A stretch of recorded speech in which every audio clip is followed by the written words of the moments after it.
ലണ്ടനിലെ ചർച്ചിന് മുന്നിലിരുന്ന പെൻഷൻകാരനെ ബലം പ്രയോഗിച്ചു കൊണ്ടുപോയി ബലാത്സംഗത്തിന് ഇരയാക്കി എറിത്രിയൻ കുടിയേറ്റക്കാരൻ. നോർത്ത് വെസ്റ്റ് ലണ്ടനിലെ ഹാരോവിലുള്ള സെന്റ് ജോൺസ് ചർച്ചിന് പുറത്തായിരുന്നു അതിക്രമം. ഒരു ബെഞ്ചിൽ ഇരിക്കുകയായിരുന്ന വൃദ്ധനെയാണ് 33-കാരനായ ബ്രൂക്ക് ഡെലാക്സനെ വലിച്ചിഴച്ചു കൊണ്ടുപോയി ബലാത്സംഗത്തിന് ഇരയാക്കിയത്.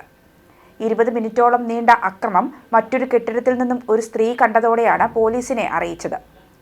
കാറുകളും ഡബിൾ ഡെക്കർ ബസ്സുകളും അരികിലൂടെ കടന്നു പോകുമ്പോഴാണ് അക്രമം നടന്നതെന്ന് CCTV ദൃശ്യങ്ങളിൽ വ്യക്തമായി. എന്നാൽ ഇര മദ്യപിച്ച് ഡെക്ക് കെട്ടിരുന്നപ്പോൾ സഹായിക്കാൻ ശ്രമിച്ചതായിരുന്നു എന്നാണ് പ്രതി ആദ്യം പോലീസിനോട് പറഞ്ഞത്. എന്നാൽ കൗൺസിൽ ക്യാമറയിൽ ഇയാളുടെ പ്രവൃത്തി പതിഞ്ഞിരുന്നു. ഈ ദൃശ്യങ്ങൾ കാണിച്ചതോടെ ഡെസാലാഗിനെ സോളിസിറ്ററോട് സംസാരിക്കുകയും പിന്നീട് സംസാരിക്കാൻ വിസമ്മതിക്കുകയും ചെയ്തു. പള്ളിക്ക് അരികിലെ പുല്ലുള്ള സ്ഥലത്ത് വെച്ചാണ് ഡെസാലാഗ്നയെ പോലീസ് പിടികൂടിയത്.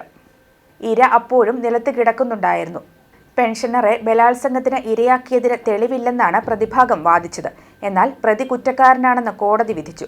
കോടതിയിൽ ദൃശ്യങ്ങൾ കാണിച്ചപ്പോഴും യാതൊരു ഭാവവ്യത്യാസവും കൂടാതെ കൈവശമുണ്ടായിരുന്ന വെള്ളം കുടിച്ചുകൊണ്ടിരിക്കുകയായിരുന്നു പ്രതി.